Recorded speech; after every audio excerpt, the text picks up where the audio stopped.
Bonjour tout le monde, bonjour mes internautes. Donc aujourd'hui nous sommes là pour une série de vidéos par rapport au langage C, surtout les travaux pratiques autour du langage C. Nous allons démarrer cette série de vidéos par un exercice qui est là, dans l'énoncé demande d'écrire un programme qui demande à l'utilisateur de saisir deux réels x et y et qui affiche la puissance x à la puissance y.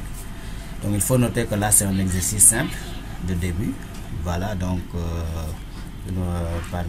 nous allons commencer donc pour cette première partie de cette série par cet exercice simple là qui demande juste d'entrer deux réels et d'afficher la puissance. Donc selon l'algorithme ici nous aurons besoin donc des données en entrée qui seront quoi, les deux réels x et y. Après donc traitement de notre programme, on aura une donnée en sortie qui sera donc la puissance. Donc si on part du programme que j'avais déjà préparé, voilà, qui est là, que je peux simplement voilà vous montrer. Ici on a quoi? On a notre programme principal directement. Et par rapport à ce programme principal, les deux données là en entrée, on a les variables en entrée x et y et p qui sera la variable de sortie, la puissance. Donc on a les données en entrée x et la sortie.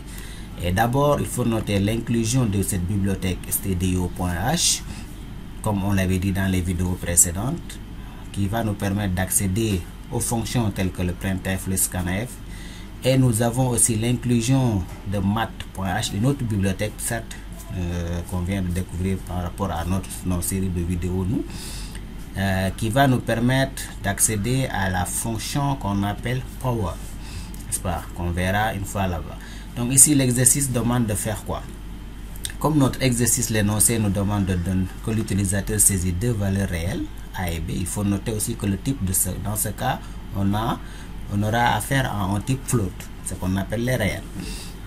Donc premièrement on demande à l'utilisateur de donner la valeur de la variable x, soit de notre premier réel. Ensuite on va faire la lecture et là on utilisera le format d'affichage pourcentage f qui permet ici maintenant d'afficher les réels. Si on avait un entier, on allait utiliser le pourcentage d.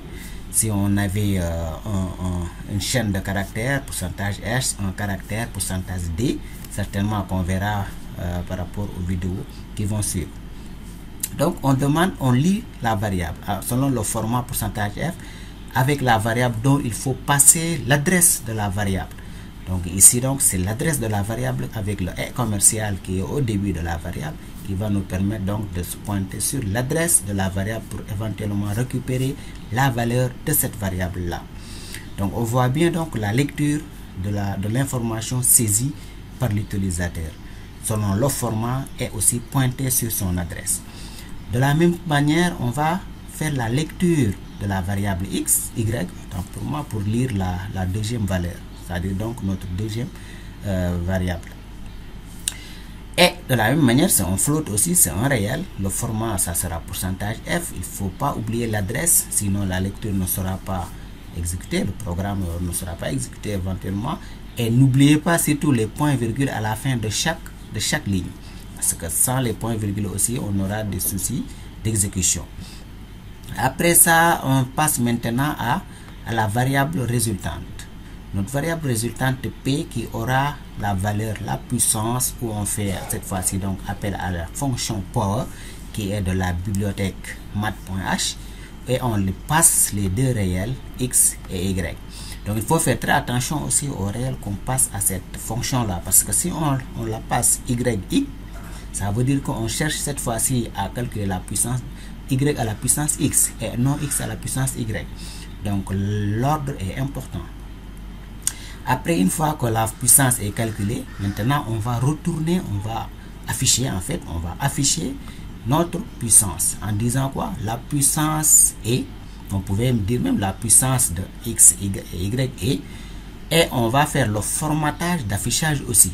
Cette fois-ci, comme nous voulons spécifier le nombre de chiffres à afficher après la virgule, n'est-ce pas, comme ce sont des réels, Sinon, il risque d'afficher plusieurs chiffres après la virgule. Mais nous, on veut cette fois-ci que le résultat nous retourne justement 2 chiffres après la virgule.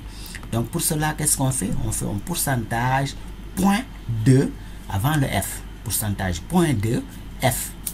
Et on ferme les griffes, on met virgule. Il faut bien ne pas oublier la virgule là qui sépare la variable P, n'est-ce pas, qu'il faut qu'on cherche à afficher.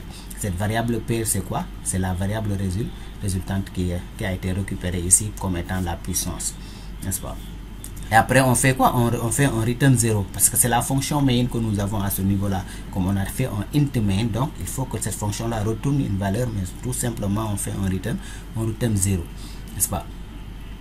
Donc, pour ce faire maintenant, une fois que le code là, vous avez bien saisi ce code là, qu'est-ce qui restera à faire? C'est tout simplement compiler.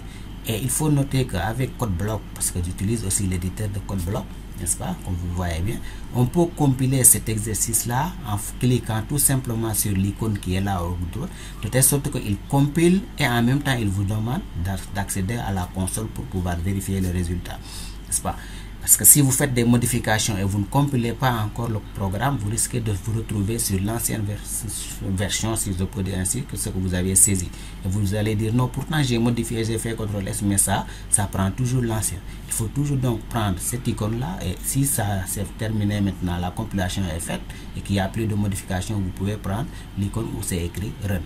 Mais à ce niveau-là, on peut faire un Build and Run. Donc, je clique sur Build and Run et vous verrez aussi, avant qu'il m'affiche cette fenêtre noirâtre là, je vais vous montrer tout simplement ce qu'on obtient à ce niveau-là, au niveau donc de notre code, au niveau de notre code bloc, n'est-ce pas? Au niveau de notre code bloc, vous avez tout ce que vous pouvez récupérer en bas de votre menu, les informations qui arrivent à ce niveau-là par rapport au build. Donc ici, on a dit donc le build est complexe, 0 erreur, 0 warning, 0 minute, etc. Et donc, on peut voir l'information qui est là, et cette fois-ci, donc on peut faire quoi? On peut donner la valeur de x.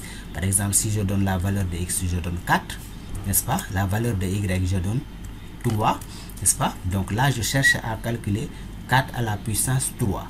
Donc si je valide, j'obtiens éventuellement 64 qui est la valeur et l'exécution time qui est à 42,385 secondes. Donc vous voyez donc notre programme marche, et si je fais entrer tout simplement pour ressortir. Donc si on résume donc l'exercice qui demande de calculer la puissance entre deux réels, x à la puissance y, n'est-ce pas, on a besoin de la fonction power, n'est-ce pas, et cette fonction power là est dans la bibliothèque math.h, n'est-ce pas, je définis, je récupère les données d'entrée qui sont les données x et y, et la donnée de sortie qui sera la variable p que je vais afficher à la fin, n'est-ce pas? Et le format d'affichage que j'obtiens à ce niveau-là, pourcentage 2 F, pour dire quoi? Comme ce sont des réels, je veux tout simplement afficher 2 chiffres après la virgule. Ouais. Donc ça, c'est notre première série, ce qui met fin donc à cette première vidéo, n'est-ce pas? Nous allons revenir pour la suite des vidéos qui vont venir toujours autour du langage C. Merci beaucoup à tout le monde et à très bientôt pour une nouvelle vidéo.